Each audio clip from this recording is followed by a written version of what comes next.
Podcast Bichos Tagarelas. Com Fábio Marçal e Ricardo Weg e gente convidada. Mais uma quarta-feira, Ricardo, Maurício, os nossos queridos ouvintes. Os destaques desta quarta-feira. Primeira turma do Supremo Tribunal Federal rejeita a CLT para motorista de APP. Proporção de negros assassinados no país é a maior em 11 anos. Ensino mundial tem queda histórica entre os piores. Brasil cai menos. Presidente admite infração ambiental e vai aderir ao Refis para pagar multa. Jovens brasileiros relatam mais solidão, bullying e distração. Empresário de Alexandre Pires é preso por garimpo ilegal. Operação da Polícia Federal afeta facções. Destaques do mundo.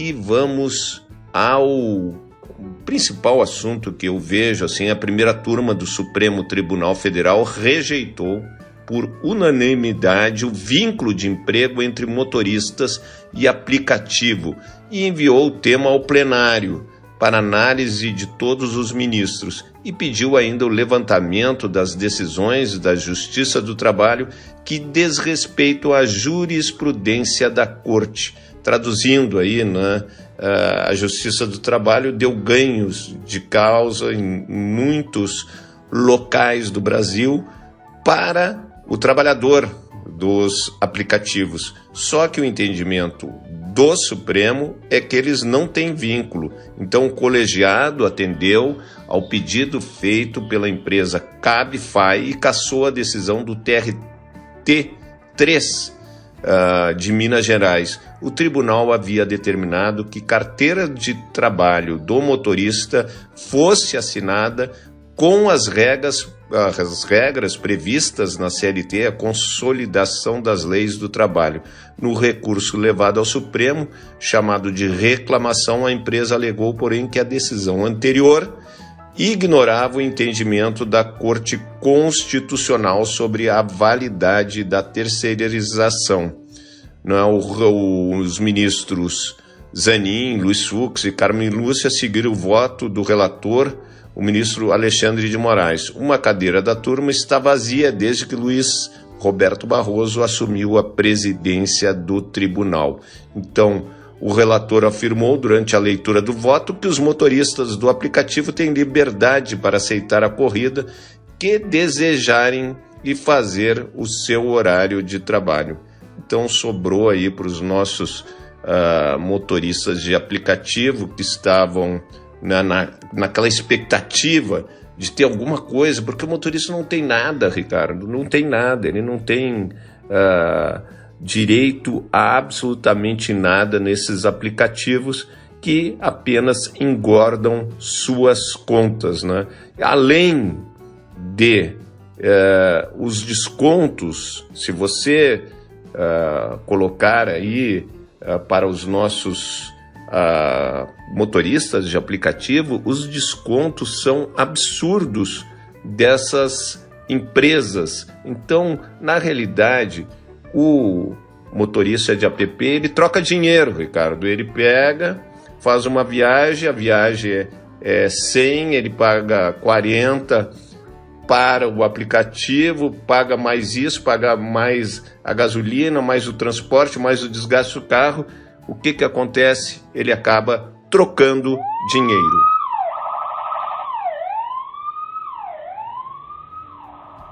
E um fato muito triste, né? A proporção de negros assassinados no país é a maior em 11 anos. Então a taxa de homicídios de pessoas negras era o triplo do índice para outros grupos em 2021, diz um levantamento que aconteceu pelo coordenador do estudo, Daniel Cirqueira. A violência passou a ser mais direcionada a partir de 2018. Então, a proporção de pessoas negras assassinadas no Brasil atingiu sua maior marca em 11 anos em 2021, mostram os dados, né, da Atlas de Violência 2023, publicado pelo IPEA, o Instituto de Pesquisa Econômica Aplicado. Naquele ano, 78,5% ou quase 8 em cada 10 vítimas de homicídios no país eram negras. Em 2011, o início da série histórica, esse grupo representava 71,4% das mortes violentas. Com isso, a taxa de homicídios entre negros em 2021, 31 casos para cada 100 mil habitantes, era o triplo da registrada entre o restante da população, brancos, amarelos e indígenas. O levantamento considera negros a soma de pretos e pardos, segundo a classificação do IBGE, né? E o Atlas identifica que são os mortos no país as quais a violência sofridas pelos diferentes grupos da população. Ao todo, o Brasil registrou 47 mil assassinatos em 2021. É muita gente, em 47 mil assassinatos, aponta a publicação. Em 98,3% deles houve registro da cor da vítima. E dentro desse universo, que 78,5% eram negros. Em 2011, foram 35.616 negros mortos no Brasil. Esse número chegou a 49 mil em 2017. Ou seja, enquanto o total de homicídios no país diminuiu 9,4% de 2011 a 2021, o número apenas de negros assassinados aumentou em 3,7% no período. Entre os estados, o Distrito Federal, Amapá, tem a maior taxa de homicídios entre negros, com o dobro do nacional, 60,7% para cada 100 mil habitantes, seguido pela Bahia e Rio Grande do Norte. Na outra ponta estão São Paulo, Santa Catarina e Minas Gerais. As pessoas negras são menos da metade dos mortos, apenas no Rio Grande do Sul, 24%, em Santa Catarina, 25%, Paraná, 40%. Então aí o Sul está, pelo menos os dados não são os dados do Brasil inteiro. Mas a gente tem que resolver isso. E se resolve isso, né, com programas sociais, se resolve isso, né, com menos violência da polícia, né, principalmente com os negros, né, porque se você verificar a polícia, o atendimento da polícia com o rico e com o pobre negro é muito diferente, né? Então, muitas coisas ainda podem melhorar, Ricardo. Podcast Bichos Tagarelas. E mais um dado triste, né? O ensino mundial tem queda histórica, entre os piores, o Brasil, pelo menos, caiu menos. 1 em cada 4 alunos em países mais ricos tem baixo desempenho em matemática. Leitura e ciências em exame, mesmo com escolas fechadas mais tempo, o Brasil ficou estável. Isso aí lembrando, né, os efeitos da pandemia na educação, né, dos nossos brasileiros. O desempenho, então, dos estudantes em matemática e leitura nos países ricos durante a pandemia teve a maior queda da história na prova mais importante de educação do mundo, o PISA. Os resultados do exame, que avaliam alunos de 15 anos, foram divulgados ontem, já com notas muito baixas ao longo das edições do exame. O do Brasil se manteve praticamente estável, mas subiu algumas posições no ranking. A Organização para a Cooperação de Desenvolvimento Econômico, a OCDE, dos países ricos, né, responsável pela prova, considerou queda mundial como sem precedentes e dramática. O diretor de Educação e Habilidades do PISA, Andreas Schleicher, afirmou que o Brasil foi um dos países sortudos onde o desempenho não foi tão prejudicado na crise sanitária. Interessante que, se você vê as manchetes e o próprio Jornal Nacional, a tragédia seria toda do Brasil. E o que a gente vê é que o diretor de Educação e Habilidades do PISA, Andreas Schleicher, afirmou que o Brasil foi um dos países sortudos onde o desempenho não foi tão prejudicado na crise sanitária. Então aí a grande imprensa às vezes faz coisas extremamente injustas. Para o ministro da Educação, Camilo Santana, isso foi reflexo do esforço de estados e dos governadores, mesmo na ausência do MEC no período. Segundo os novos resultados do PISA, 1 em cada 4 adolescentes de 15 anos dos países mais ricos do mundo agora tem baixo desempenho em matemática, leitura e ciências. Isso significa que eles têm dificuldade para fazer tarefas como aplicar operações matemáticas básicas ou interpretar textos simples, não consegue fazer contas com porcentagens ou distinguir fatos de opiniões. Apesar da estabilidade no Brasil, muito mais alunos estão no grupo considerado abaixo do básico em matemática. Para a OCDE, 73% do total. As escolas estão fechadas, Isso ocorreu mesmo depois de o Brasil ter mais dias em escolas fechadas por causa da Covid. Em média, os estudantes dos países da OCDE tiveram 101 dias com ensino remoto na pandemia. No Brasil, essa quarentena durou 253 dias. Mas educação é uma coisa que a gente tem que melhorar e tem que melhorar muito no nosso país.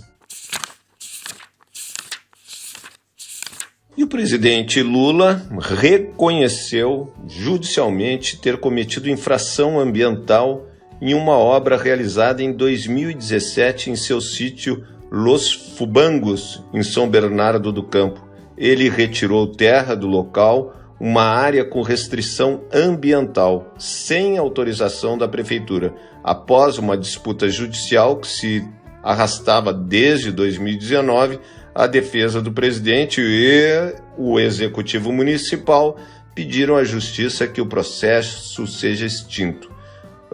O embasamento legal para a multa é um decreto de 2015 editado pelo hoje ministro de Lula e ex-prefeito da cidade, Luiz Marinho, que proíbe a terraplanagem sem autorização dos órgãos ambientais. As partes entraram em um acordo e Lula concordou em pagar a multa de R$ 41.740, sem considerar juros e correção monetária, após aderir ao plano de regularização tributária de São Bernardo do Campo em uma espécie de refis. Em 2021, os valores atualizados já estavam em R$ 67 mil.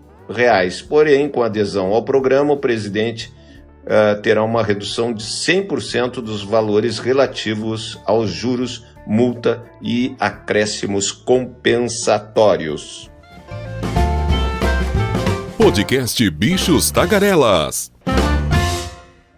Ricardo e o nosso cineasta Maurício. Olha só, jovens brasileiros relatam mais solidão, bullying e distração. O PISA, o mesmo, aponta para a percepção mais negativa sobre o ambiente escolar que a média dos países ricos.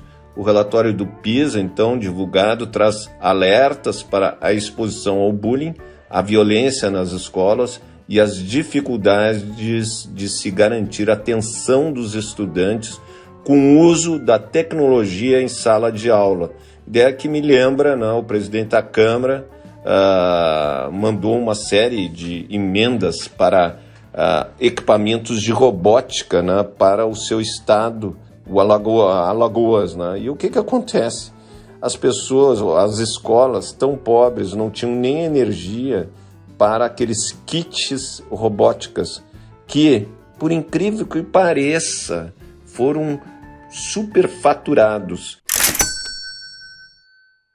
E você sabe o que aconteceu com a empresa que fez isso e com o Arthur Lira, que é o presidente da Câmara? Absolutamente nada. A justiça acabou extinguindo o processo porque não foi feito de uma forma correta. Não é feito de uma forma correta quando é o rico, né? Porque o pobre, ele se ferra sempre, né?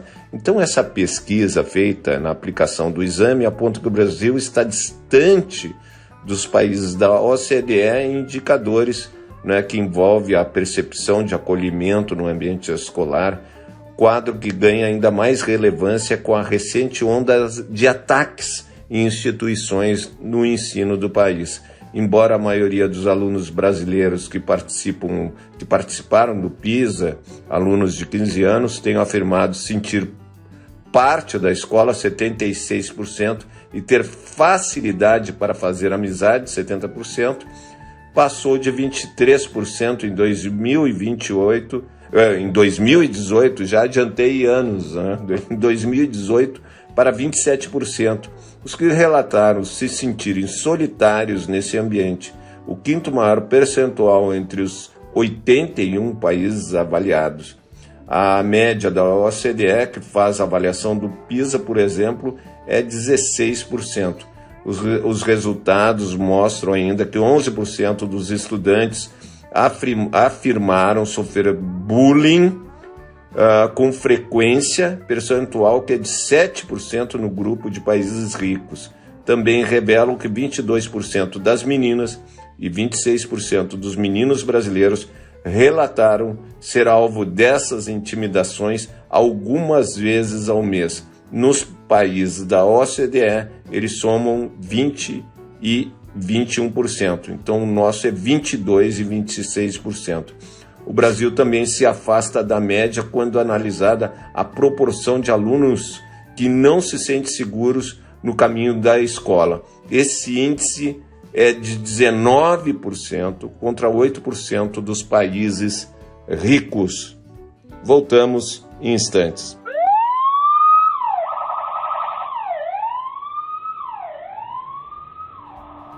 E deu ruim, hein? O empresário do cantor Alexandre Pires, Matheus Possebon, foi preso na Operação Disco de Ouro da Polícia Federal, que também cumpriu mandados de busca e apreensão contra o músico. Ambos são suspeitos de envolvimento, olha só, com garimpo ilegal no território indígena Yanomami, em Roraima, para a obtenção de cassiterita, minério conhecido como ouro negro, principal meio para a obtenção do estanho. A quadrilha, segundo a Polícia Federal, já teria movimentado pelo menos 250 milhões de reais no esquema que exporta com notas frias toneladas do material usados na produção de tablets, celulares e enlatados. O sambista, né, ele cumpriu uma agenda de shows num cruzeiro ancorado em Santos, quando foi surpreendido pelos agentes federais. Pires chegou a se trancar no banheiro do navio.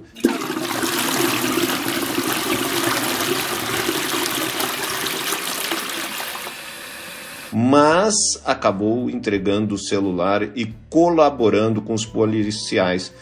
Possebon foi preso ao desembarcar após o cumprimento de outras buscas em Uberlândia e Itapema. Pires prestou esclarecimentos e foi liberado. O advogado de Pires, Luiz Flávio de Urso, olha, esse advogado, para começar o processo, é R$1 milhão, viu, Ricardo? Eu conheço muito o Dr. Flávio de Urso, né? Não é para qualquer um. Para começar, para ler o teu processo, R$1 milhão. E depois, né, alguns milhões de reais o Pires vai ter que gastar. Afirmou em comunicado que o artista foi surpreendido e que não tem e nunca teve qualquer envolvimento com garimpo ou extração de minério, muito menos em área indígena. E daí vamos ver, né, o que o cantor teria recebido 2 depósitos em suas contas bancárias. um de 357 mil e outro de 1 milhão. Além disso, o sambista teria enviado uma quantia de R$160 mil para a mesma empresa em atividade considerada atípica pela polícia. A Polícia Federal afirma no inquérito que as movimentações indicam que o cantor ignorou a origem do dinheiro e assumiu o risco de ser proveniente de atividade criminosa. Vamos ver o que vai dar isso, né? E finalizando o meu último bloco, né? Depois a gente tem sempre aquela bela entrevista do Ricardo. O ministro da Segurança Pública, Flávio Dino, disse nesta terça-feira que a operação da Polícia Federal, deflagrada com apoio de autoridades do Paraguai, afeta a logística das duas maiores facções brasileiras, sem especificar quais seriam, né? Que é o PCC e o Comando Vermelho, não é só entre nós. A ação da Polícia Federal já prendeu 19 pessoas e cumpriu 38 mandados de busca e apreensão. Segundo a Polícia Federal, de 2020 a 2023, a empresa IAS, sediada em Assunção, capital do Paraguai, importou cerca de 43 mil armamentos e movimentou 1 bilhão e 200 milhões de reais. As armas vieram de fornecedores localizados na Croácia, Turquia, República Tcheca e Eslovênia, conforme a Polícia Federal. E vamos aos destaques do mundo.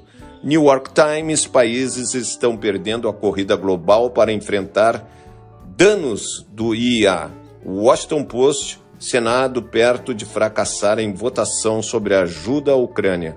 Wall Street Journal: startup de gás dos Estados Unidos no centro da rivalidade épica com gigantes da energia. Clarim: aumento acentuado nos preços nos dias que antecede a posse de Milei à presidência da República. A situação está muito ruim lá na Argentina.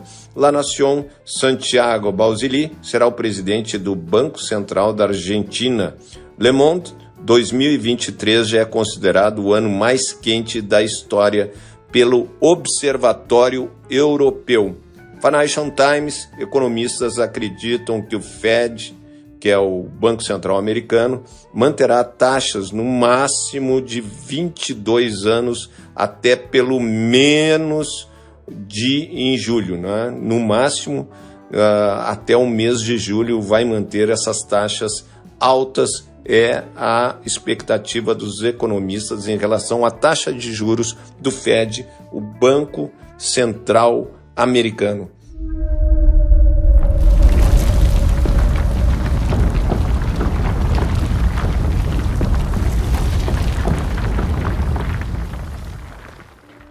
Fábio Marçal: os icebergs que têm se soltado das calotas polares são problemas sérios, né, para quem vive no litoral, especialmente, né? São notícias aterrorizantes, né, dá medo. E um dos fatores que pode alterar o aumento do nível dos mares, né? Isso é sem dúvida, é por mínimo que seja, mas os mares estão aumentando seu nível. E esse iceberg que está solto agora aí pelos oceanos tem cerca de 4.000 metros quadrados, é um gigante, né? A tendência é que ele, ao se encontrar com águas mais quentes, vá se quebrando, né? Se dissolvendo e formando então icebergs menores. Isso é um risco também para a navegação. Bom, vamos ouvir o especialista, o mestre pela Universidade de São Paulo, né, a USP, o hidrogeólogo Rodrigo Sato, falando a respeito dos icebergs gigantes.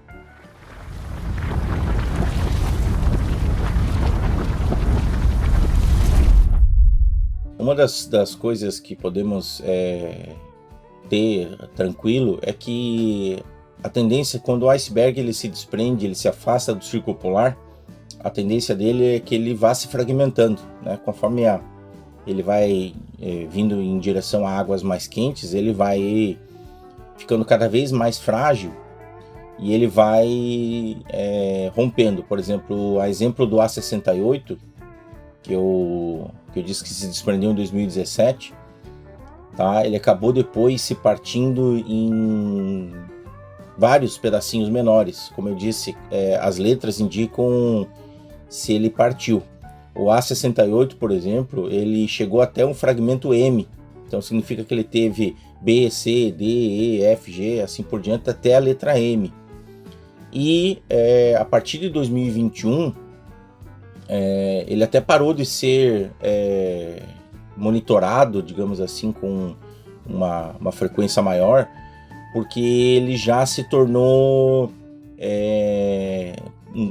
fragmentos, ele se tornou tão pequeno assim em relação ao seu tamanho original, que ele perdeu aquele status de um iceberg perigoso. Então a tendência do A23 é que ele acabe indo pelo mesmo sentido, que ele vá se fragmentando, tá? E se torne em fragmentos isolados que acabam por não afetar daí tanto o bioma, afetar a navegação e tampouco influenciar nas correntes marítimas, né?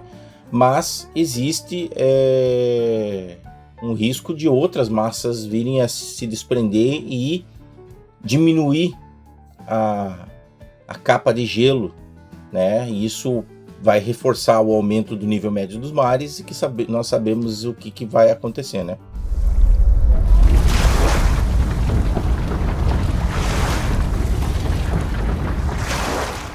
Ouvimos o hidrogeólogo Rodrigo Sato, ele que é mestre pela Universidade de São Paulo e que falou então a respeito desse gigante iceberg e outros, né, na nossa história recente que se soltaram das calotas polares. É fato, temos que cuidar do meio ambiente. O aquecimento global está aí e a atitude de cada um de nós influencia no nosso planeta. Como disse o presidente Lula esses dias, o ser humano é o único animal que destrói a sua própria cama, né? Ou um dos únicos. É sem cabimento, né? O que a gente faz, destruir a nossa própria casa, o planeta Terra.